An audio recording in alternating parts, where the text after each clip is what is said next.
بسم الله الرحمن الرحيم الحمد لله رب العالمين والصلاة والسلام على أشرف الأنبياء والمرسلين وعلى آله وصحبه أجمعين أما بعد کتاب الصلاۃ کا ہم نے آغاز کیا ہے۔ آج کا موضوع ہے جو نمازیں ضائع ہو جائیں رہ جائیں انسان کی، ان کی قضا کی کس حد تک اجازت ہے، اور قضا کا حکم بیان کرنے کے بعد پھر ہم نمازوں کے اوقات پر انشاءاللہ بحث کریں گے۔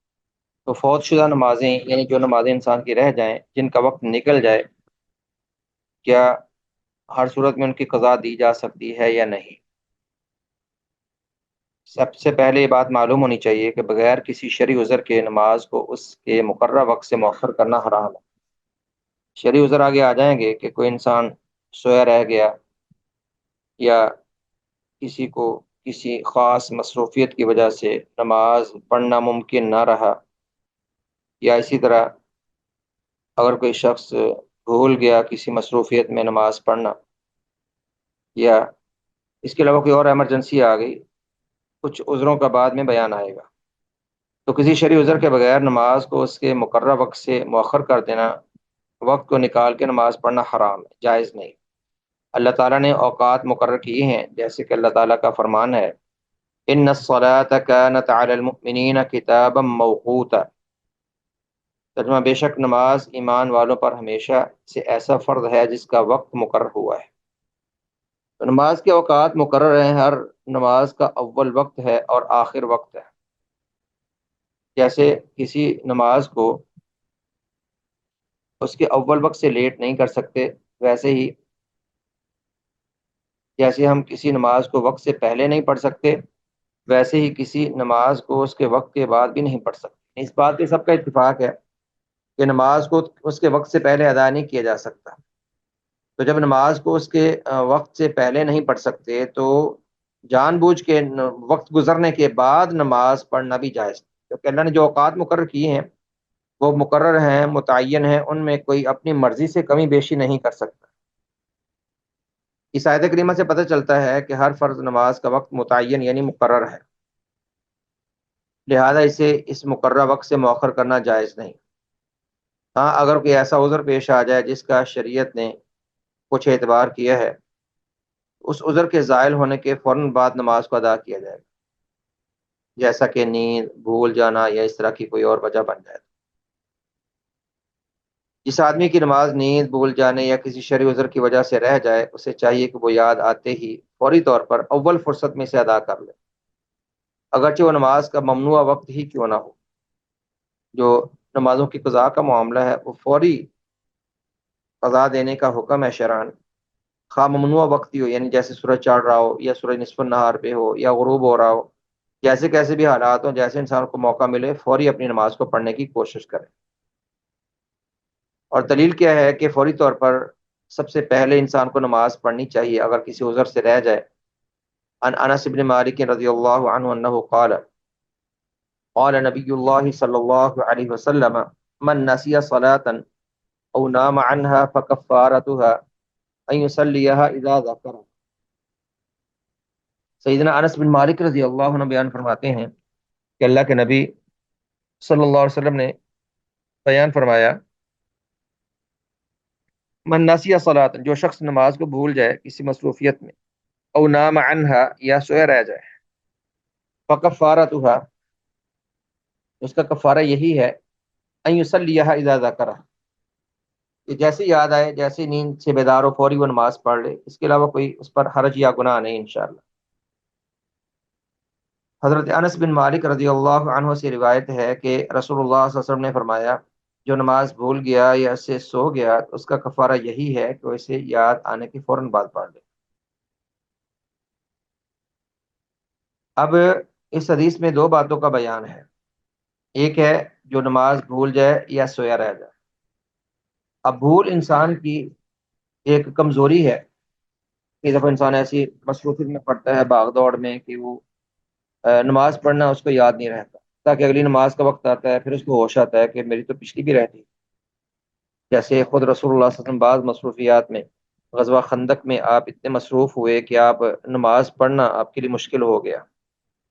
اور نیند کون سی ہے کہ جس میں انسان کے لیے نماز کو چھوڑنا عذر بنتا ہے وہ ایسی نیند جو ایک فطری سی نیند ہو، یعنی انسان سوتا ہے، اٹھنے کی کوشش کرتا ہے لیکن اٹھ نہیں پاتا، جو سوئے اور اٹھنے کی کوشش کرے۔ یہ ضروری ہے کہ انسان نماز کے لیے اٹھنے کی کوشش کرے۔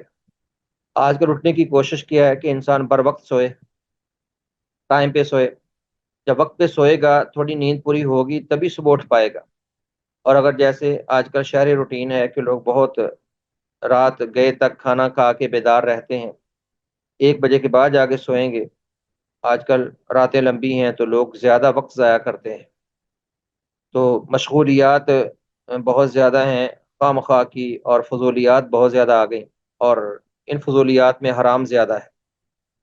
انسان ان میں مصروف رہتے ہیں لوگ، اور بہت لیٹ رات سوتے ہیں۔ جب بہت لیٹ سوئیں گے ظاہر ہے کہ صبح پھر فجر ٹائم تو اٹھ نہیں پائیں گے، پھر لوگ اٹھتے ہیں اپنی ڈیوٹی کے لیے، اپنے کام کے لیے، اپنی کالج یا اپنی تعلیم کے لیے، تو جان بوجھ کے نماز چھوڑنے والی بات۔ اور پھر سوتے ہیں کہ اٹھنے کے لیے اہتمام بھی نہیں کرتے کہ الارم لگا لیں یا کچھ کوشش کریں اٹھنے کی، چلو کبھی لیٹ ہو بھی گئے لیکن جلدی اٹھنے کی کوشش کریں، ایسا اہتمام بھی نہیں کیا جاتا۔ تو جو شخص نیند کو خواہ مخواہ عذر نہیں بناتا بلکہ وقت پہ سوتا ہے اور نیند پوری کر کے ٹائم پہ اٹھ جاتا ہے، الارم جیسے آج کل عام ہیں، اور بڑے لاؤڈ ساؤنڈ والے الارم بھی مل جاتے ہیں، اب تو ہر طرح کے وسائل موجود ہیں انسان کی بیداری کے لیے، تو جو شخص پورے اہتمام کے ساتھ سوتا ہے پھر بھی اگر سویا رہ گیا تو پھر انشاءاللہ اس کو کوئی حرج نہیں ہے۔ خود رسول اللہ صلی اللہ علیہ وسلم بھی ایک سفر میں فجر کی نماز سے سوئے رہ گئے تھے، غزوہ خیبر سے واپسی تھی، تو رات گئے صحابہ، نیند سے ان کو بہت پریشانی تھی اور برا حال تھا نیند کے مارے، خود رسول اللہ صلی اللہ علیہ وسلم نیند کے مارے گر رہے تھے اپنی سواری سے، تو صحابہ نے کہا جی آپ کو بھی نیند آ رہی ہے اور ہمیں بھی رات کے آخری پہر سفر کی تھکن ہے اور غزوہ سے لوٹے ہیں، آخری پہر کیوں نہ ذرا آرام کر لیں، آرام کر لیتے ہیں تاکہ فجر کی نماز ہم فریش ہو کے پڑھیں گے۔ آپ نے فرمایا ہاں بہتر ہے۔ آپ نے سب سے کہا کہ بھئی اترو سواریوں سے اور آرام کر لو۔ بس بلال رضی اللہ تعالیٰ عنہ سے آپ نے کہا کہ بلال آپ نے خیال رکھنا ہے، آپ نے نہیں سونا، جب فجر کا ٹائم ہو جائے تو آپ نے اذان کہنی ہے اور ہم سب کو بیدار کرنا ہے، باجماعت نماز پڑھیں گے۔ بس بلال رسول اللہ کے حکم کے مطابق بیدار رہے، کچھ انہوں نے نوافل پڑھے، نوافل پڑھنے کے بعد اپنی سواری کے ساتھ ٹیک لگا کے فجر کی طرف بیٹھ کر فجر کا انتظار کرنے لگے، دیکھنے لگے طلوع فجر ہو تو میں اذان کہوں، کیونکہ تب طلوع فجر دیکھنا پڑتی تھی کون سی گھڑیاں تھی، تو وہاں ٹیک لگائے، ان کو بھی نیند آ گئی، سارے سو گئے، سارا قافلہ سویا ہوا تھا اور خود بلال رضی اللہ تعالیٰ عنہ بھی سو گئے۔ تو جب سورج چڑھا اور سورج کی کرنیں اس کی تپش پڑی تب نبی علیہ السلام کو اور صحابہ کرام کو جاگ آئی، آپ گھبرا گئے، آپ نے اس بلال رضی اللہ تعالیٰ عنہ کو طلب کیا، بلال آپ کی ہم نے ڈیوٹی لگائی تھی، آپ نے کیا کیا، آپ بھی سو گئے؟ بس بلال کہنے لگے یا رسول اللہ صلی اللہ علیہ وسلم، جس ذات نے آپ کو سلا دی اس اللہ نے مجھے بھی سلا دیا، میں نے کوشش کی تھی جاگنے کی کہ میں نے کچھ نفل پڑھے، پھر میں بیٹھا کہ چلو ابھی اذان کہتا ہوں، بیٹھے بیٹھے نیند آ گئی، نیند گہری ہوگی، میں اٹھ نہیں پایا۔ آپ نے فرمایا کوئی حرج نہیں، صحابہ گھبرائے ہوئے تھے، فرمایا ہماری اس میں کوئی بھائی غلطی یا کوتاہی نہیں ہے، ہم نے اٹھنے کے لیے انتظام کیا تھا، بس اللہ کا کرنا ایسا ہو کہ ہم نہیں اٹھ پائے۔ آپ نے فرمایا کہ یہاں سے تھوڑا آگے بڑھو، اس جگہ پہ شیطان آ گیا، اس نے سب کو غافل کر دیا، آگے چل کے نماز پڑھ، تھوڑا آگے بڑھ کے پھر آپ نے اذان کہلوائی اور پھر سب نے سنتیں پڑھی فجر کی اور آپ نے باجماعت نماز فجر کی پڑھائی۔ تو اگر اس طرح سے عذر ہو جائے انسان کا تو کوئی حرج نہیں انشاءاللہ، خود رسول اللہ صلی اللہ علیہ وسلم اور صحابہ کرام کے ساتھ بھی ایسا ہو گیا تھا۔ تو یہ ہے نیند جس میں انسان کو معافی ہے، جان بوجھ کے سوئے رہنا، غفلت کی نیند، الارم بند کر کے، لائٹیں بند کر کے، لائٹیں تو بند ہی کرتی ہیں، الارم بند کر لینا اور ہر طرح کے اٹھنے کے کوئی بھی وسیلہ اور ذریعہ اختیار نہ کرنا، یہ مجرمانہ غفلت ہے اور یہ جان بوجھ کر نماز چھوڑنے والی بات ہے۔ تو نیند وہ ہوتی ہے قابل معافی جو فطری سی نیند ہو، اس میں انسان سوتا ہے اور کئی دفعہ نہیں اٹھ پاتا، یا بس اوقات انسان کی طبیعت خراب ہوتی ہے، سو جاتا ہے اور جاگ نہیں آتی، آنکھ نہیں کھلتی، یا تھوڑی اٹھا ہے الارم لگایا تھا اٹھا ہے لیکن پھر غفلت ہوگی تھوڑا سو گیا، اس طرح کی غفلت اللہ معاف کرنے والا ہے۔ اب اسی بات کی یہاں پر کچھ تنبیہات میں وضاحت ہے۔ تنبیہات میں پہلی بات یہ ہے، تنبیہ کی جمع ہوتی ہے تنبیہات، تنبیہ کہتے ہیں خبردار کرنے کو، یعنی ان امور سے آپ خبردار رہیں اور یہ اہم امور ہیں، یہ آپ کو اچھی طرح یاد رہنے چاہیے۔ پہلی بات یہ کہ جان بوجھ کر نماز سے سوئے رہنا یا نیند کا سبب بننے والے کام کرنا، جان بوجھ کر نماز سے سوئے رہنا یا ایسے اپنی مشغولیت یا مصروفیت بنا لینا کہ نیند آئی رہے، جیسے رات کو لیٹ سونا یا نماز کا وقت داخل ہونے سے کچھ دیر قبل سو جانا وغیرہ، یہ تو گناہ ہے، یہ مجرمانہ غفلت ہے، جان بوجھ کے نماز چھوڑنے والی بات ہے۔ دوسری بات یہ ہے کہ لازم ہے، ضروری ہے مسلمان پر کہ نماز کے لیے بر وقت بیدار ہونے کے مناسب وسائل اختیار کرے، جیسا کہ رات کو جلدی سونا اور الارم وغیرہ لگانا۔ اور پھر بھی اگر نیند میں انسان کی کوئی نماز ایک رہ جائے یا ایک سے زائد رہ جائیں، اور ایک سے زائد رہ گئی ہیں، تو پھر ان کو بالترتیب اٹھ کر پڑھے، اور نیند کے بعد اٹھ کے سب سے پہلا کام نماز ہونا چاہیے۔ یہاں پر بہت بڑی غفلت یا کہہ لیں کوتاہی کئی لوگ یہ کرتے ہیں، جب دن چڑھے جاگ آتی ہے، جن کو ذرا نماز کا خیال ہوتا ہے، تو سمجھتے ہیں کہ نماز کا وقت تو نکل ہی گیا ہے، تو کوئی بات نہیں، اب سو جاتے ہیں مزید، پھر جب اٹھیں گے تو زور کے ساتھ پڑھ لیں گے یا بعد میں پڑھ لیں گے۔ اب یہ غلطی ہے، جب آنکھ کھلی تو جو بھی وقت ہے، 7 بجے آنکھ کھلے، 8 بجے آنکھ کھلے، جو بھی وقت ہے فوری طور پر اٹھیں اور نماز پڑھیں، پھر اگر سونا ہے تو سو جائیں۔ تو نیند کھلنے کے بعد، آنکھ کھلنے کے بعد پھر جان بوجھ کے سو جانا، یہ جان بوجھ کے نماز کو مؤخر کرنے والی بات ہے۔ یا یہ کہ لوگ، انسان اٹھے 8 بجے 9 بجے اور پھر کہے کہ نماز کا وقت تو نکل ہی گیا، اب کون سا ٹائم ہے، تو زور کے ساتھ پڑھ لوں گا۔ نہیں، زور کے ساتھ پڑھنے کا کوئی جواز نہیں۔ پیچھے آپ نے حدیث دیکھی ہے، نبی اکرم صلی اللہ علیہ وسلم نے فرمایا فکفارتها ان یصلی اذا ذکر، جیسے ہی یاد ہے، جیسے ہی بیدار ہو، فوری طور پہ سب سے پہلا کام نماز ہونا چاہیے۔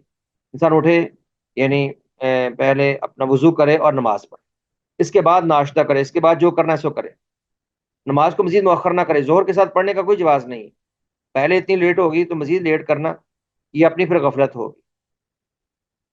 تو جب آدمی سے حالت نیند یا نسیان یا بھول میں ایک سے زائد نمازیں رہ جائیں تو اسے چاہیے کہ وہ بالترتیب انہیں ادا کرے، سری نمازوں کو سرن اور جہری کو جہرن پڑھے۔ جب باجماعت پڑھتے ہیں نا، تو پھر یہ ضابطہ ہوتا ہے، جیسے نبی اسلام اپنی پوری جماعت کے ساتھ سوئے رہ گئے تھے، تو آپ جب دن چڑھے اٹھے فجر میں، تو آپ نے وہ نماز ویسے پڑھی تھی جیسے آپ فجر کی نماز سورج نکلنے سے پہلے پڑھتے تھے، یعنی جہرن پڑھی آپ نے، کیونکہ فجر کی نماز جہرن پڑھی جاتی ہے۔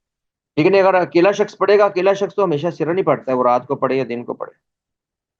اگلی تنبیہ یہ ہے، علماء کا اس بات پر تو اتفاق ہے کہ نیند یا بھول کے سبب رہ جانے والی نمازوں کی قضا وجوباً دی جائے گی، اور اس تاخیر پر آدمی گنہگار نہیں ہے۔ یعنی اگر کسی عذر سے نماز رہ گئی ہے، نیند ہے یا بھول ہے یا کوئی ایمرجنسی ہے یا بڑی شدید مصروفیت ہے، اگر کوئی نماز رہ گئی تو پھر قضا تو ضروری ہے، کیونکہ اس کے ذمہ فرض ہے، وہ قضا دے گا۔ اور کسی عذر کی وجہ سے تاخیر کرنے میں گناہ نہیں آتا، انشاءاللہ اللہ کیا معافی ہے۔ لیکن قصدن، یعنی جان بوجھ کر نماز ترک کرنے والا، کوئی شخص جان بوجھ کے نماز ہی نہیں پڑھتا، نماز چھوڑے بیٹھا ہے، کوئی بات نہیں، پڑھ لیں گے، اگلی نماز میں پڑھ لیں گے، دو کو جمع کر لیں گے، پھر پڑھ لیں گے، اس طرح کی باتیں کہنے والا، جان بوجھ کے زور کی نماز نہیں پڑھی، جان بوجھ کے اپنی مصروفیت میں پڑھا رہا، یاد بھی تھا اور نماز کے لیے وقت دے بھی سکتا تھا۔ اب کچھ مصروفیتیں ہماری وہ ہوتی ہیں جو ہم جان بوجھ کے بنا لیتے ہیں اور ان کو ہم عذر سمجھتے ہیں، جیسے آفس کی مصروفیت تھی، دکان کی مصروفیت تھی، کاروبار کی مصروفیت تھی۔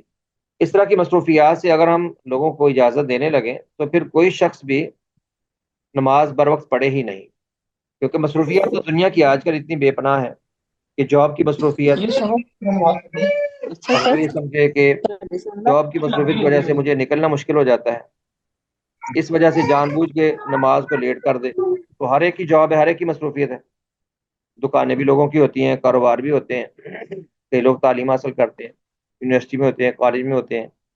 تو اگر اس طرح کی ہم مصروفیتوں کو بہانہ بنا کر نمازوں کو جمع کرنے لگیں یا نماز کو چھوڑنے لگیں تو پھر کوئی بھی نماز وقت پہ پڑھ ہی نہ سکے الا ماشاء اللہ۔ اس لیے خام خواہ سے کسی مصروفیت کو مجبوری بنانا غلط ہے۔ مجبوری ہوتی ہے کہ کبھی کبھار انسان کو کوئی عذر بن گیا یا کوئی مسئلہ پیش آ گیا، تو جو جان بوجھ کے نماز چھوڑتا ہے، اور میں نے کہا کہ اپنی مصروفیت کو بہانہ بنا کر نماز چھوڑنے کا کوئی جواز نہیں ہوتا، جان بوجھ کر نماز ترک کرنے والا کیا وہ رہ جانے والی نمازوں کی قضا دے سکتا ہے کہ نہیں، یہ مسئلہ تھوڑا مختلف بھی ہے۔ ایک تو ہے جو جس کی عذر سے رہ گئی، وہ تو پڑھے گا، وہ تو نبی اسلام نے اجازت دی، اوپر آپ حدیث پڑھ چکے ہیں، جس کا عذر ہے وہ تو پڑھے گا بعد میں۔ لیکن جس نے جان بوجھ کے چھوڑی ہے، جان بوجھ کے چھوڑی ہے، کوئی عذر نہیں ہے، اور خواہ مخواہ کی مصروفیت کو بہانہ بنایا، یا مہمان آ گئے یا دوست آ گئے یا مجلس میں تھا، کسی آفس میں تھا، کسی کاروبار میں تھا، اس کو بہانہ بنا کر جان بوجھ کے چھوڑ دی، کیا اس کی قضا کا اس کے پاس جواز ہے کہ نہیں؟ اس میں دو طرح کا موقف ہے۔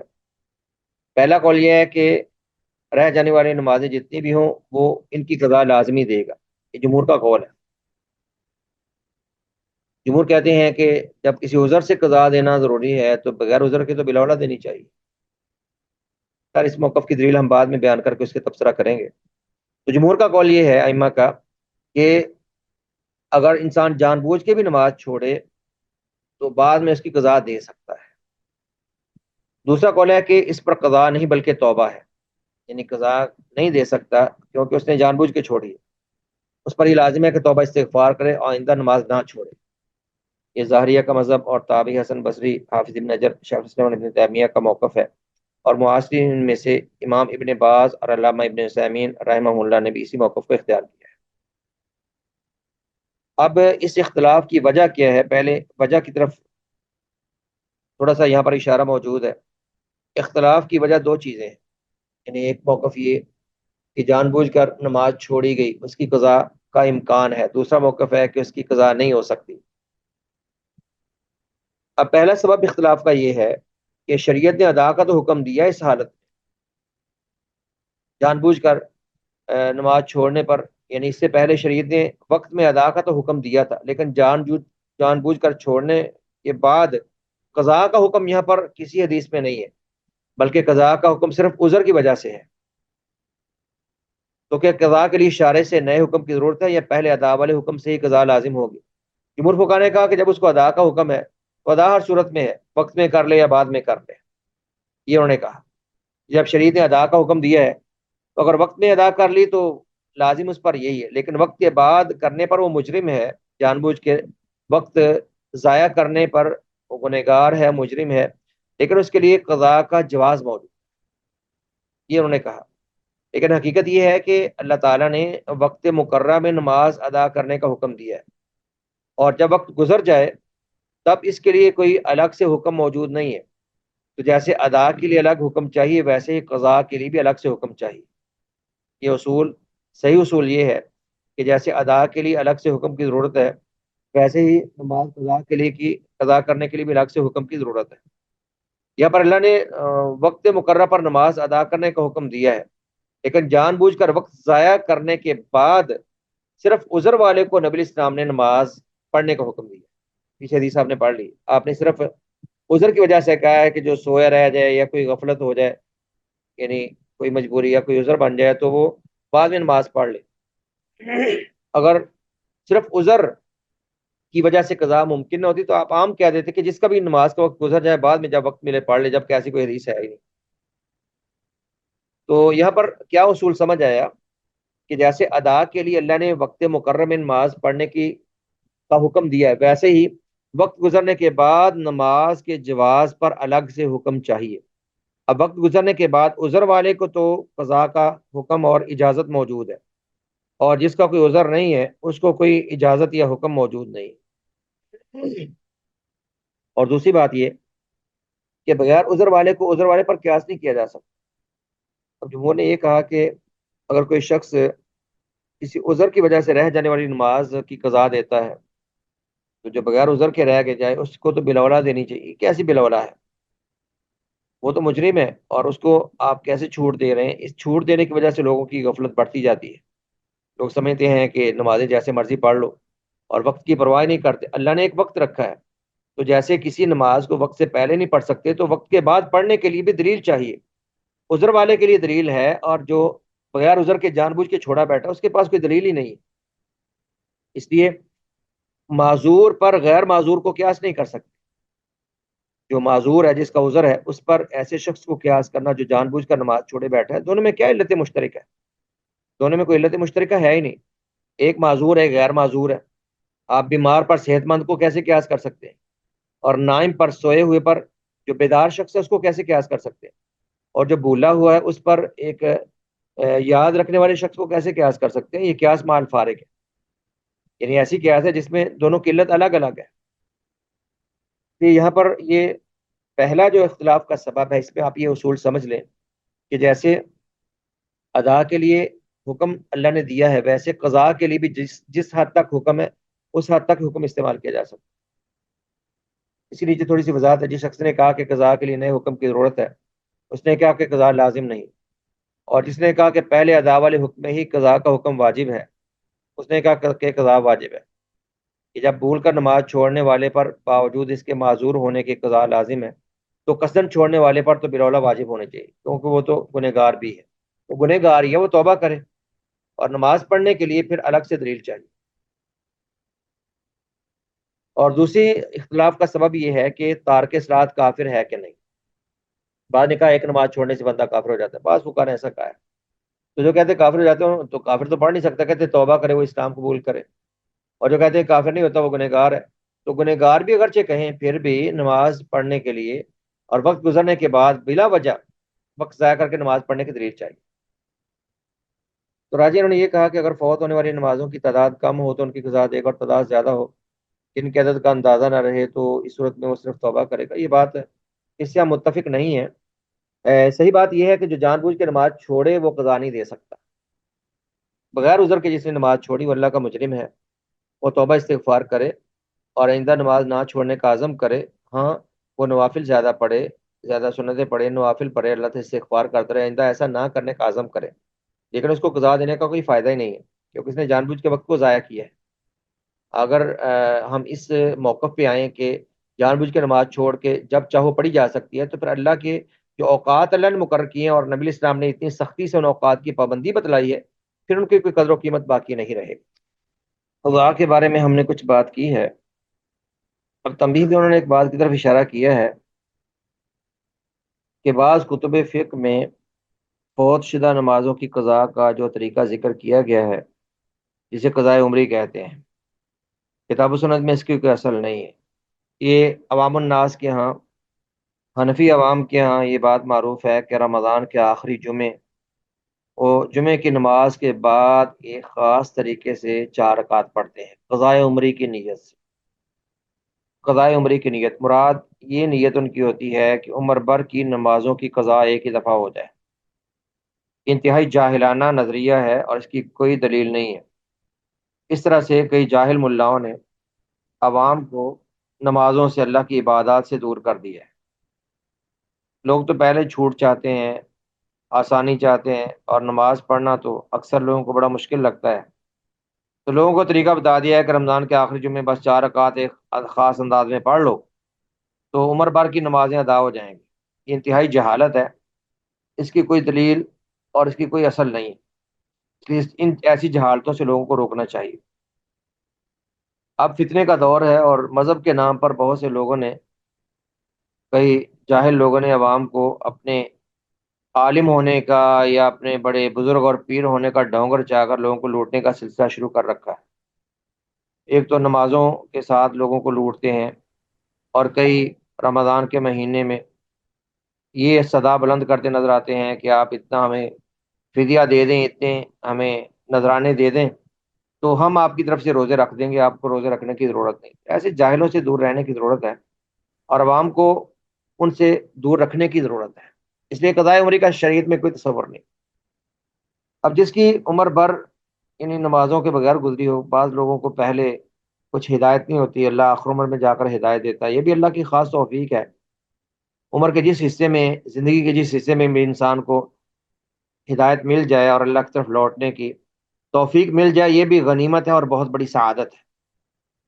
عمر کے جس حصے میں انسان کو اللہ کی طرف آنے کی توفیق مل جائے، تو سابقہ عمر کی تلافی کرنے کے لیے انسان توبہ استغفار کرے، آئندہ اپنی اصلاح کرے، آئندہ ایسی غلطیوں سے اجتناب کرے جو ماضی میں کی، اگر نمازیں چھوڑے رکھیں تو پھر آئندہ نماز نہ چھوڑنے کا عزم کرے، اور سختی سے نماز کی پابندی کرے، اور تلافی مافات کے طور پر زیادہ سے زیادہ سنتیں اور نوافل ادا کرے۔ بس یہی اس کا حل ہے، باقی عمر کا بھر کی نمازیں تو نہیں پڑھی جا سکتی جو کئی سال چھوڑی ہیں۔ چند دن کی ایک دو نمازیں بھی جو جان بوجھ کے چھوڑی ہیں، ان کی قضا کا بھی کوئی تصور نہیں، تو عمر بھر کی نمازوں کی قضا کیسے ممکن ہے؟ اس کا تو امکان ہی نہیں۔ جیسے حدیث میں آتا ہے کہ جو شخص روز قیامت آپ علیہ السلام نے فرمایا کہ سب سے پہلے نماز کا محاسبہ ہوگا، اگر نمازیں پوری ہوئی تو انسان کامیاب و کامران ہوگا، اگر نمازوں میں کمی ہوئی تو اللہ تعالیٰ فرمائے گا کہ اس کی کمی اس کے نوافل سے پوری کر دو، اللہ اپنی رحمت سے ایسی کمی پوری کر دے گا۔ یہ اس شخص کے لیے جس نے اپنی اصلاح کر لی اور جس کا خاتمہ بالخیر ہوا، اور جو پابندی صلاۃ پر اس دنیا سے رخصت ہو، اس کے لیے اللہ کی رحمت شامل حال ہوگی انشاءاللہ۔ باقی ایسی باتوں سے انسان کو دھوکہ نہیں کھانا چاہیے کہ جان بوجھ کے نمازیں چھوڑتا رہے، کوئی بات نہیں میں نوافل زیادہ پڑھ لیتا ہوں تو اس سے کمی کوتاہی پوری ہو جائے گی، ایسی بات نہیں۔ اپنی اصلاح کرنا اور اپنی درستگی اور ہدایت پر رہنا ضروری ہے، باقی اللہ کی رحمت کی امید رکھنی چاہیے۔ تو جس شخص سے اس طرح کی کوتاہی ہوئی ہو زندگی کا ایک عرصہ، تو اسے چاہیے کہ کثرت سے آئندہ زندگی میں اللہ کو راضی کرنے کی کوشش کرے، نوافل زیادہ ادا کرے، زیادہ سے زیادہ اللہ کے سامنے سجدے کرے تاکہ اللہ راضی ہو اور اس کی کمی کوتاہی پوری کر دے۔ باقی یہ جو قضاء عمری کا تصور ہے، جاہلانہ تصور ہے، اس کی کوئی حقیقت نہیں۔ دوسرا مسئلہ ہے جس پر ہم ابھی بحث کریں گے، نمازوں کے اوقات کا۔ نمازوں کے اوقات کیا ہیں، یہ پر بحث کی جائے گی۔ میں نے کہا اس سے پہلے کہ ہر نماز کا خاص وقت ہے، نماز کی حدود ہے۔ ہر نماز کا ایک اول وقت ہوتا ہے، ایک آخر وقت ہوتا ہے، اور اول اور آخر وقت کے درمیان میں نماز ادا کرنا ہوتی ہے۔ تمام نمازوں کو اول وقت میں ادا کرنا ہی مستحب ہے، سوائے عشاء کی نماز کے، اس کو لیٹ پڑھنا مستحب ہے۔ جیسے رسول اللہ صلی اللہ علیہ وسلم نے فرمایا لولا ان اشق علی امتی لامرتهم بتاخیر العشاء الى نصف الليل الى ثلث الليل ونصف۔ آپ فرمایا کہ اگر مجھے اپنی امت پر مشقت کا ڈرنا ہوتا تو میں انہیں عشاء کی نماز ایک تہائی یا آدھی رات تک مؤخر کر کے پڑھنے کا حکم دیتا، لیکن اتنا مؤخر کرنے کے بعد لوگ کوتاہی کریں گے، باجماعت پڑھنا مشکل ہو جائے گی، اس لیے آپ نے ایسا حکم نہیں دیا، لیکن آپ کو پسند تھا، اور کبھی کبھی آپ آدھی رات کے قریب جا کر عشاء کی جماعت کروایا کرتے تھے، صحابہ انتظار کرتے رہتے اور آپ تاخیر سے پڑھنا اس کی آپ کئی دفعہ تلقین کیا کرتے تھے۔ تو عشاء کی نماز ہے جس کو مؤخر پڑھنا مستحب ہے قدر تاخیر سے، لیکن باجماعت نماز پڑھنا ضروری ہے۔ جان بوجھ کے کسی کو جماعت نہیں چھوڑنی چاہیے مرد حضرات کو کہ وہ عشاء کی نماز بعد میں تاخیر سے پڑھیں گے، کیونکہ جماعت کے ساتھ نماز پڑھنا واجب ہے اور تاخیر کا کر کے پڑھنا مستحب ہے۔ اب مستحب کی خاطر واجب نہیں چھوڑا جا سکتا، تو نماز باجماعت پڑھ لینی چاہیے۔ ہاں اگر کسی کی جماعت رہ جائے تو وہ سونے سے پہلے آخر وقت میں جا کر نماز پڑھ لے، یعنی مثال کے طور پر آج کل اب کہہ لیں کہ 11-12 بجے تک، 11 بجے تک چلو محتاط ٹائم چلتا ہے، آدھی رات تک عشاء کا وقت ہوتا ہے، تو 11 بجے کے قریب پڑھ لے، لیٹ پڑھ لے، 7 بجے پڑھنے کی، 7:30 8 پڑھنے کی بجائے 11 بجے کے قریب جا کر پڑھ لے، وہ اس مستحب کو ادا کر لے گا انشاءاللہ، اگر کسی عذر سے اس کی جماعت رہ گئی ہے۔ اور اگر کوئی جماعت ہی کچھ لوگ مل کر با جماعت کسی مسجد میں یہ پلاننگ کریں کہ ہم عشاء کی نماز مؤخر پڑھیں تاکہ مستحب انداز میں اللہ کے نبی علیہ السلام کی سنت اور آپ کی فضیلت حاصل ہوتی ہے، بہتر۔ اور جو خواتین گھروں میں نماز پڑھتی ہیں ان کے لیے ویسے ہی مستحب ہے کہ وہ ذرا تاخیر سے پڑھ لیا کرے عشاء کی نماز خاص طور پر۔ ہاں اگر یہ خطرہ ہو کہ تاخیر کرتے نماز رہ ہی جائے گی، کیونکہ انسان تاخیر کرتے کرتے سست پڑ جاتا ہے، اگر نماز کے رہ جانے کا یا سستی پڑنے کا خدشہ ہو پھر نہ اتنی مؤخر کی جائے۔ ہاں جو پابندی سے پڑھ سکتی ہیں وہ تھوڑی لیٹ کر کے پڑھ لی، یعنی اپنے کام کام کاج نپٹا کے سونے کے وقت 11 بجے کے قریب جا کے پڑھ لیں، تو یہ مستحب عمل ہے۔ باقی تمام نمازوں کو اول وقت میں پڑھنا ہی مستحب ہے، فجر ہو، ظہر ہو، عصر یا مغرب، ان کا اول وقت میں پڑھنا مستحب، اور عشاء کی میں نے وضاحت کر دی ہے کہ اس میں ذرا مؤخر پڑھنا مستحب۔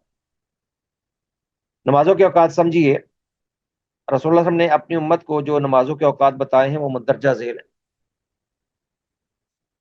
آپ نے نمازوں کے اوقات اس دور میں بتائے جب وہ گھڑیاں نہیں تھی جن کا ہم آج کا جدید سہولیات کے طور پر استعمال کرتے ہیں، تو تب نمازوں کے اوقات سورج کی گردش اور رات کے اندھیرے وغیرہ یا طلوع آفتاب یا طلوع فجر کے ساتھ آپ نے معلق کیا تھا، کیونکہ تب یہی ان کے ساتھ ان کے پاس وسائل تھے نمازوں کے اوقات کو پرکھنے کے۔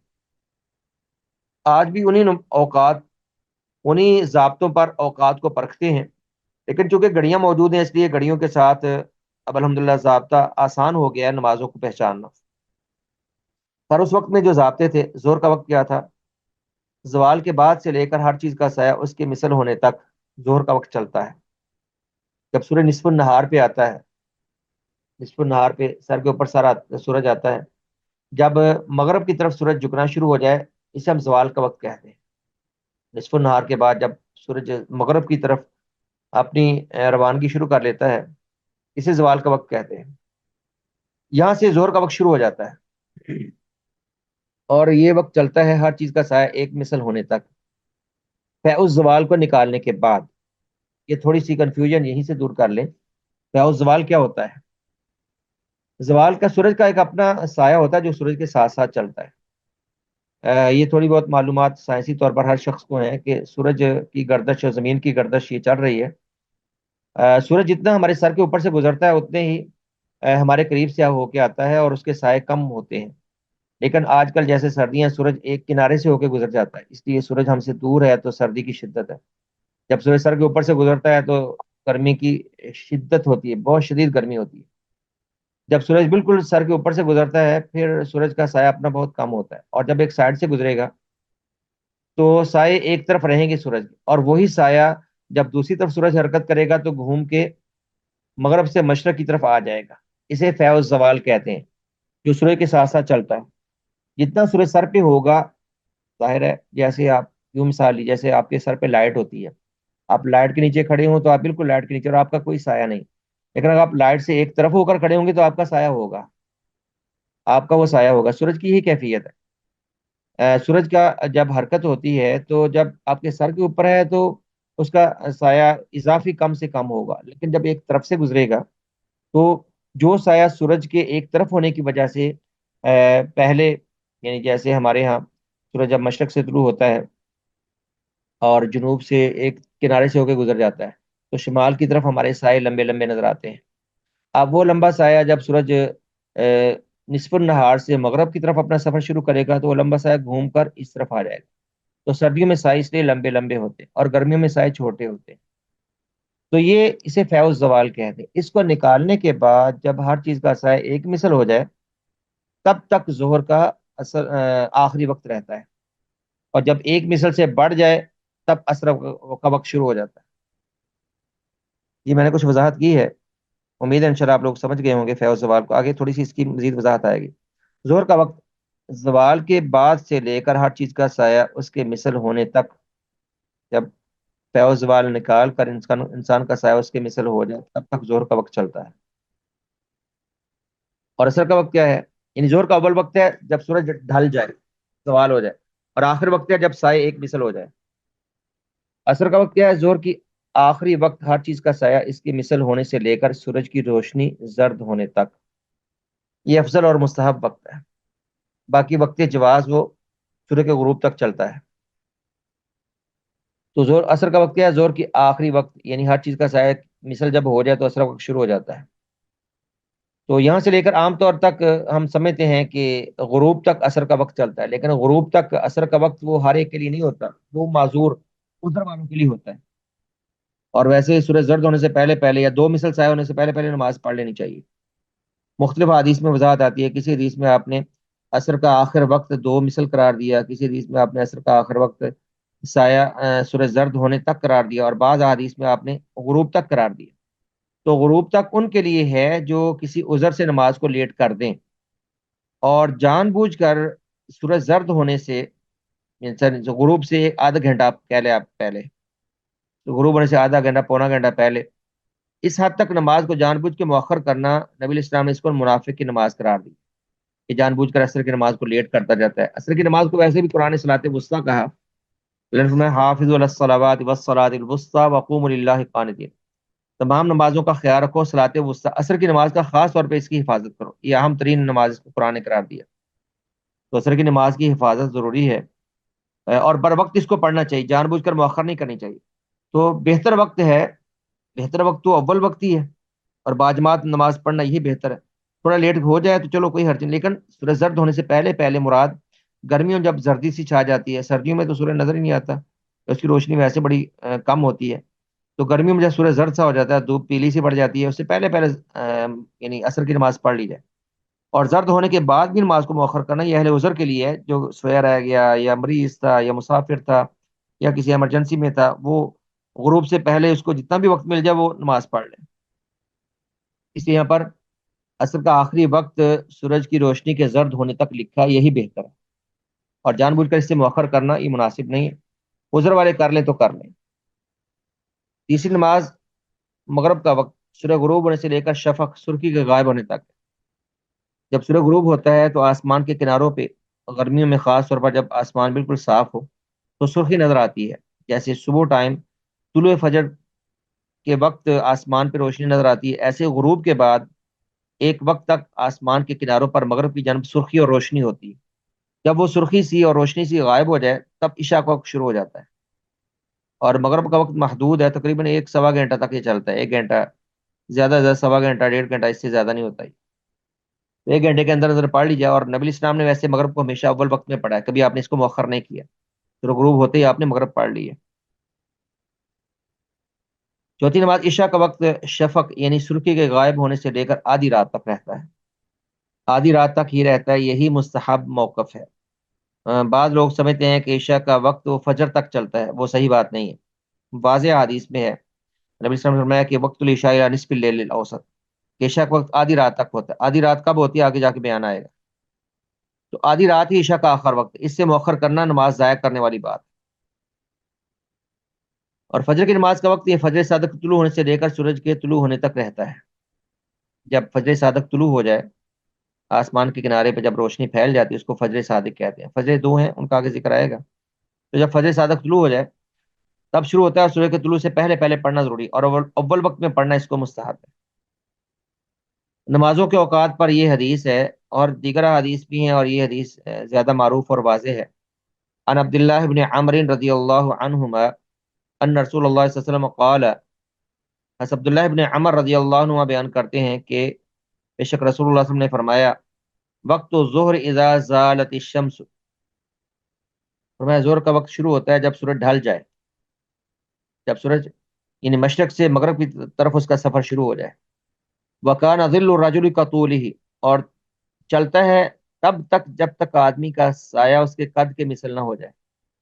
ما لم یحضر العصر، جب تک عصر کا وقت نہیں آتا، یعنی جب ایک مثل سائے ہو جائیں گے تو پھر عصر کا وقت آ جائے گا۔ وقت العصر، اور عصر کا وقت چلتا ہے ما لم تصفر الشمس، جب تک سورج زرد نہ ہو جائے، زرد ہونے تک، یعنی میں نے کہا مغرب سے آدھ پون گھنٹہ تک یہ وقت ہوتا ہے کہ عصر کی نماز جلدی پڑھنے کی کوشش کی جائے۔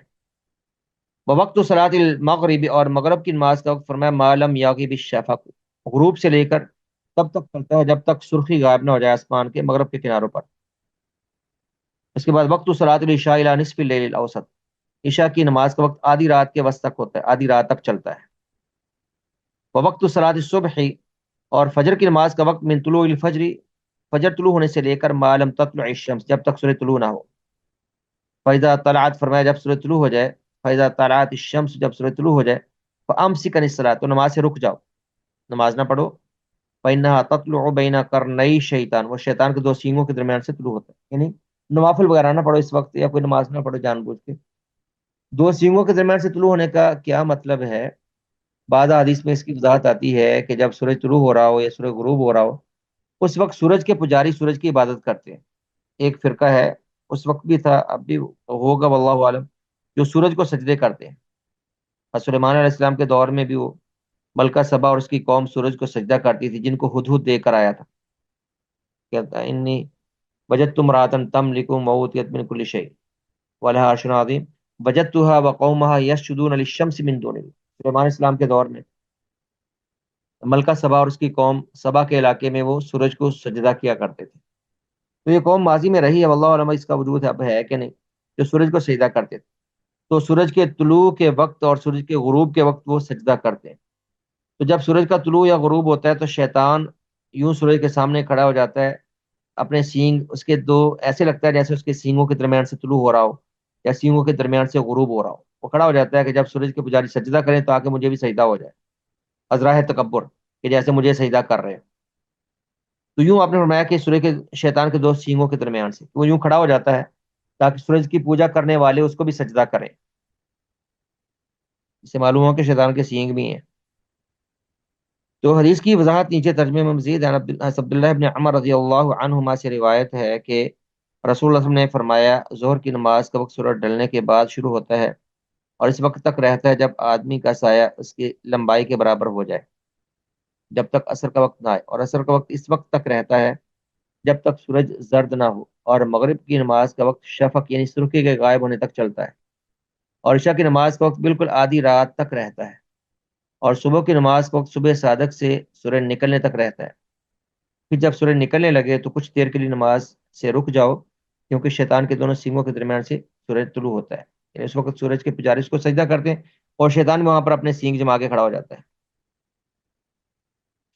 اب نمازوں کا وقت معلوم کرنے کا طریقہ، یعنی یہ جو ایک مثل سائے یا دو مثل سائے، ان کا کیا مطلب ہے؟ کہ میں نے پہلے وضاحت کی وہی یہاں پر ہے، کہ اگر ہم یہ کہیں کہ انسان کے قد کے برابر جب سایہ ہو جائے تب تک ظہر کا وقت چلتا ہے، تو آج کل اگر آپ دیکھیں تو ہمارے ہاں جو اول وقت میں نماز پڑھتے ہیں ان کے سائے بھی کافی لمبے ہوتے ہیں، اپنے قد سے کافی لمبے ہوتے ہیں، بلکہ دگنے سائے ہوتے ہیں، کیونکہ سردیوں میں سائے لمبے لمبے ہوتے ہیں۔ وہی بات ہے، جب سورج ایک طرف سے ہو کر چلے گا، اس کا سایہ جو اس طرف تھا پہلے شمال کی جانب، وہی سایہ بعد میں گھوم کے مشرق کی جانب آ جائے، اس کو فیض زوال کہتے ہیں، جو زوال کے ساتھ ساتھ چلتا ہے۔ جب سورج اس طرف تھا یہ سایہ اس طرف تھا، اب سورج مغرب کی طرف اس نے اپنا سفر شروع کیا، اب یہ سایہ گھوم کے دوسری جانب آ گیا، اسے فیض زوال کہتے ہیں۔ اس کو نکالنے کے بعد جب سایہ ایک مثل ہو تب ہم کہتے ہیں ظہر کا وقت ختم ہو گیا۔ یہاں پر تھوڑی سی اس کی مزید وضاحت ہے۔ اب ایک مثل معلوم کرنے کا طریقہ بتایا، کیونکہ عصر کا وقت ایک مثل سے شروع ہوتا ہے، اس نے کہا کہ عصر کا وقت معلوم کرنے کا طریقہ مراد ہے کہ ایک مثل سائے کا پتہ کیسے چلتا ہے، اور آپ نے اس انداز میں سمجھنا ہو تو آج کل اس کا طریقہ ویسے یہ ہو سکتا ہے، اگر کوئی سمجھنا چاہے، اگر کسی کے پاس وقت ہو اور دلچسپی ہو کہ ہم اس انداز میں اوقات کو سمجھیں جیسے نبی اسلام نے ہمارے لیے واضح کیے تھے، تو اگر جب سورج کی روشنی ہو اور دھوپ ہو، سردیوں میں یا گرمیوں میں سورج کی دھوپ واضح ہو، تب وہ ہموار زمین پر ایک کیل یا کوئی بڑی چیز ٹھونک دے ہموار زمین پر، اور زوال سے تھوڑا پہلے اس پر نظر رکھے، اس پر نظر رکھے کہ جب سورج مشرق کی جانب تھا، ابھی مغرب سے نصف النہار سے پیچھے، تو سائے کی کیا کیفیت تھی، اس پر نظر رکھے کہ جب نصف النہار کے بعد سورج نے مغرب کی جانب اپنا سفر شروع کیا تو کتنا سایہ تھا جو گھوم کر اس طرف آیا ہے، جو گھوم کر مشرق کی طرف آیا، اسے کہتے ہیں فیض زوال۔ اس پر نظر رکھے، اس کو نکالے، پھر جب کیل کا سایہ ایک مثل ہو جائے اس کو نکالے، پہلے فیض زوال کو، یعنی وہاں پر لکیر لگا دے کہ یہ فیض زوال ہے جب سورج مغرب کی طرف آ گیا۔ اب اس کے بعد جب اس کا سایہ کیل کا یا کوئی ٹھونکی ہوئی چیز کا ایک مثل ہوگا، ہم کہیں گے اب ظہر کا وقت ختم ہو گیا۔ تو اس کی انہوں نے وضاحت کیوں کی، کہتے ہیں نمازوں کے اوقات کے لیے سائے کی پیمائش میں عام لوگ عموماً غلطی کھا جاتے ہیں، وہ سمجھتے ہیں ایک مثل ہے اور اب اپنے مثل یا ہر چیز کو اس کے مثل ہی پرکھتے ہیں۔ اس سلسلے میں یاد رہے کہ سائے کی پیمائش میں زوال کا اصل سایہ شامل نہیں کیا جاتا، جو مختلف علاقوں کے لحاظ سے مختلف ہوتا ہے۔ سائے کی پیمائش کے دو طریقے: پہلا طریقہ، ایک لکڑی لے کر زوال سے تھوڑی دیر پہلے سپاٹ یعنی ہموار زمین پر گاڑ دیں، سایہ گاڑ رہا ہوگا، گاڑتے گاڑتے جب ایک جگہ رک جائے جس کے کچھ دیر بعد سایہ بڑھنا شروع ہوگا تو یہی زوال کا وقت ہے، اور جو چند ثانیے تک چلتا ہے۔ یہاں رکے ہوئے سایہ کی پیمائش کر لیں، یہ سایہ فیض زوال ہے۔ پھر جب سایہ لکڑی کے برابر ہو جائے تو پیمائش کیے ہوئے فاصلے کو لکڑی کے برابر آئے ہوئے سایہ سے ملا کر نشان لگا لیں۔ اب جب سایہ اس نشان پر پہنچے گا تو یہ ظہر کا آخری وقت اور عصر کا اول وقت ہوگا، یعنی فیض زوال نکالنے کے بعد۔ ایک مثل یہ ہے۔ دوسرا طریقہ کہتے ہیں یہ ہے کہ لکڑی کو گاڑ دیا جائے اور زوال کا سایہ جب رک جائے اس لکڑی کو نکال کر سائے کی انتہار پر گاڑ دیا جائے، یعنی جہاں تک اس کا سایہ تھا۔ پھر جب سایہ بڑھنے شروع ہو جائے اور لکڑی کے مثل ہو جائے تو یہ عصر کا اول وقت ہے، یعنی جب سایہ رکا تھا تب آپ نے دیکھا کہ اتنا سایہ اس دوسری طرف گھوم کے آ گیا ہے، تو جہاں تک سایہ گھوم کے آ گیا وہاں پر نشان لگا کے وہاں پر لکڑی کو ٹھونک دیا، اور اس کے بعد جب ایک مثل پورا ہو جائے گا تو یہاں تک ظہر کا آخر وقت ہوگا اور عصر کا اول وقت۔ آج کل گھنٹوں کے حساب سے اگر زوال کو پہچاننے کو ہو تو کیا طریقہ ہے کہ دن کو آپ تقسیم کر لیں کہ سورج طلوع کب ہو اور غروب کب ہو رہا ہے۔ مثال کے طور پر آج کل 7:02 یا 3 منٹ پر سورج طلوع ہوتا ہے ہمارے لاہور میں، 7:02-3 پہ تقریباً 7 بجے کے قریب، اور غروب غالباً آج کل 5 بج کے تو 20 منٹ کے قریب پہنچ گیا غالباً، 5:20 کے قریب، یا ایسے تھوڑا پہلے 20 منٹ کے قریب۔ اب اس سب کا حساب لگا لیں، اس دورانیہ دن کتنے گھنٹے کا ہے۔ مثال کے طور پر اگر دن آج 12 گھنٹے کا یعنی 10 گھنٹے کا بنتا ہے دن، 10 گھنٹے کا، تو 10 گھنٹے میں 5 گھنٹے جب گزر جائیں گے تو نصف النہار ہے۔ یہ نصف النہار گھنٹوں کے ساتھ پہچاننے کا یہ طریقہ ہے کہ آدھا دن گزر گیا، 5 گھنٹے گزر گئے، نصف النہار ہو گیا، تو یہاں سے پھر ظہر کا وقت شروع ہو جاتا ہے۔ سورج طلوع ہونے سے لے کر غروب ہونے تک کے وقت کو دو حصوں میں تقسیم کریں، جو وقت ان دونوں کا درمیان ہوگا وہی زوال کا وقت ہوگا۔ مثلاً اگر سورج 6 بجے طلوع ہوتا ہے تو شام 6 بجے غروب ہوتا ہے، اس میں زوال کا وقت دوپہر کے 12 بجے ہوگا، درمیان میں 12 ہے، اسی حساب سے پرکھ سکتے ہیں۔ ظہر کا آخری وقت ہر چیز کا سایہ اس کے مثل ہونے تک ہے، اور عصر کے آخری 2 وقت ہیں۔ اس کی میں نے تھوڑی سی وضاحت کی تھی کہ عام طور پہ سمجھا جاتا ہے کہ عصر کا وقت مغرب تک چلتا ہے، حالانکہ حقیقت یہ نہیں۔ جو وقت اختیار ہے، جو بہتر وقت ہے، جس کی نبی صلی اللہ علیہ وسلم نے تلقین کی ہے، وہ سورج زرد ہونے سے پہلے پہلے پڑھ لیں۔ اور وقت اضطرار یا وقت جواز ہے، جو لوگ مضطر ہوں، لاچار ہوں یا معذور ہوں، وہ وقت اسفرار یا زرد ہونے سے تھوڑا مؤخر کر سکتے ہیں۔ وقت اختیار کیا ہے عصر کا، یعنی بہتر اور افضل وقت، یا جو نارمل وقت ہے کہ عصر کے اول وقت سے لے کر سورج کی روشنی زرد ہونے تک، جیسا کہ گزشتہ حدیث میں گزر چکا ہے۔ عبداللہ بن عمر کی روایت میں آپ نے پڑھا ہے، نبی صلی اللہ علیہ وسلم نے فرمایا کہ عصر کا وقت سورج کے زرد ہونے تک چلتا ہے، اور گھنٹوں سے اس کی حد بندی ہر موسم کے اعتبار سے مختلف ہو جائے گی۔ وقت اضطرار، وقت اضطرار میں اضطرار سے مراد ہے کہ اہل عذر لوگوں کا وقت، اضطرار لاچاری کی حالت میں، عذر کی حالت میں، اضطرار کہتے ہیں لاچاری اور عذر کی حالت میں۔ عذر اور لاچاری یا مجبوری کی حالت میں وقت کیا ہے کہ سورج کی روشنی کے زرد ہونے سے لے کر اس کے غروب ہونے تک، یعنی پھر زرد ہونے کے بعد بھی پڑھ سکتے ہیں، کہ عذر کا کوئی ضابطہ نہیں ہوتا۔ جو شخص مجبور ہے، جیسے اس کو وقت ملے گا تبھی پڑھے گا۔ اور ان کے لیے یہ فرمان ہے اللہ کے رسول علیہ السلام کا، آپ نے فرمایا من ادرک رکعۃ من العصر قبل ان تغرب الشمس فقد ادرک العصر۔ جس شخص نے سورج غروب ہونے سے پہلے عصر کی نماز میں سے ایک رکعت پا لی تو گیا اس نے عصر کی نماز کو پا لیا۔ تو یہ ان کے لیے ہے جو معذور ہوں، مجبور ہوں، جان بوجھ کر اتنا مؤخر ایک عام حالت میں نہیں کی جا سکتی نماز۔ اب وقت ضرورت سے کیا مراد ہے، یعنی لاچاری کیا ہوتی ہے؟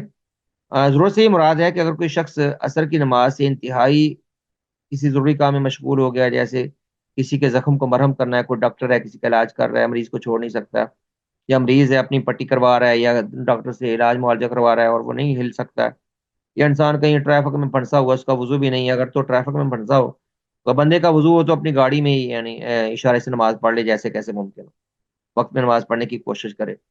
اور اگر قبلہ رخ نہیں ہو سکتا تو جیسے کیسے ہے، لا یکلف اللہ نفسا الا وسعها، ویسے نماز پڑھ۔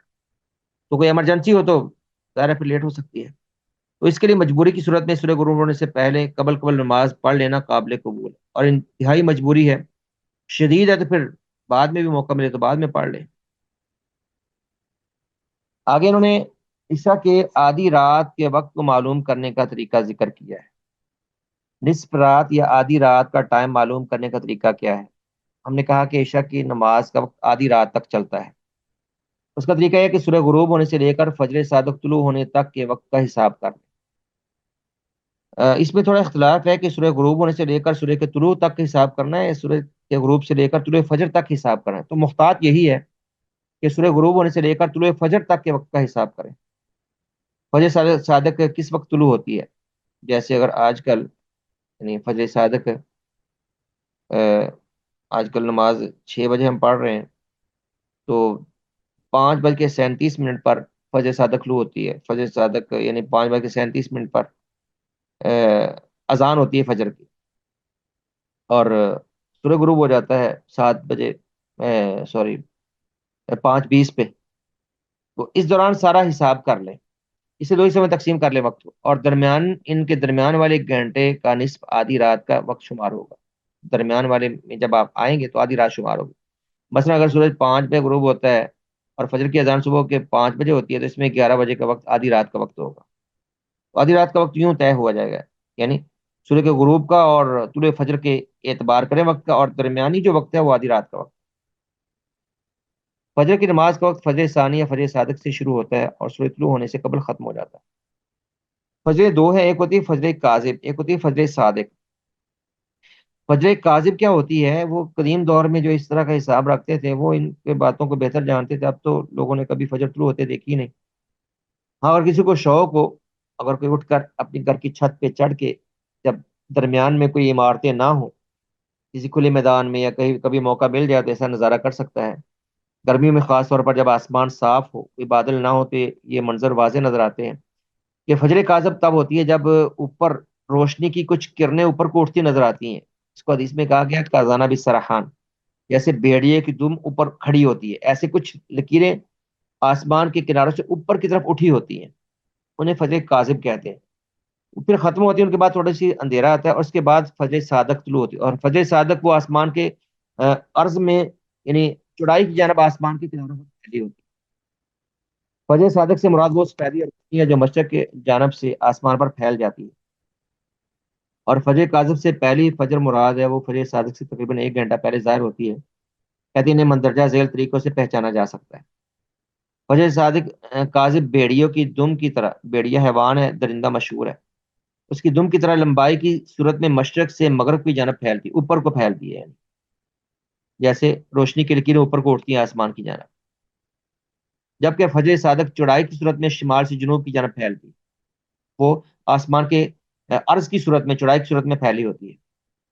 فجر کاذب کے وقت مکمل اندھیرا ہوتا ہے، کچھ مدت کے لیے ہلکی سی روشنی آسمان کے کنارے پہ آتی ہے، ویسے آسمان کے کناروں پہ لمبی لمبی لکیریں سے ہوتی ہے اوپر کو، لیکن پھر وہ غائب ہو جاتی ہیں، جبکہ فجر صادق کے وقت بالکل اندھیرا نہیں ہوتا بلکہ کچھ روشنی آسمان کے کناروں پہ ہوتی ہے، اور اس کے بعد اندھیرا نہیں ہوتا بلکہ روشنی میں مزید اضافہ ہوتا جاتا ہے حتیٰ کہ سورج طلوع ہو جاتا ہے۔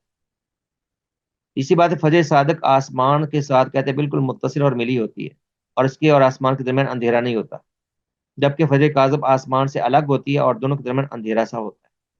اور ہماری عبادت، روزہ یا نماز، اس کا تعلق فجر صادق کے طلوع ہونے کے ساتھ، جب فجر صادق طلوع ہو تبھی ہم فجر کی نماز پڑھتے ہیں، اور تبھی ہم اس وقت تک ہم سحری بھی کر سکتے ہیں روزے میں، اور جب فجر صادق طلوع ہو جائے تب روزہ نہیں رکھ سکتے، سحری کا وقت ختم ہو جاتا ہے۔ اللہ اعلم۔ یہ تھا نمازوں کے اوقات، اور اس دوران جو یعنی اوقات کو پرکھنے اور ماپنے کا طریقہ بھی ہم نے کچھ تفصیل کے ساتھ واضح کر دیا۔ اللہ اعلم۔ بارک اللہ فی علمکم و عملکم۔ چلیے اجازت دیجیے۔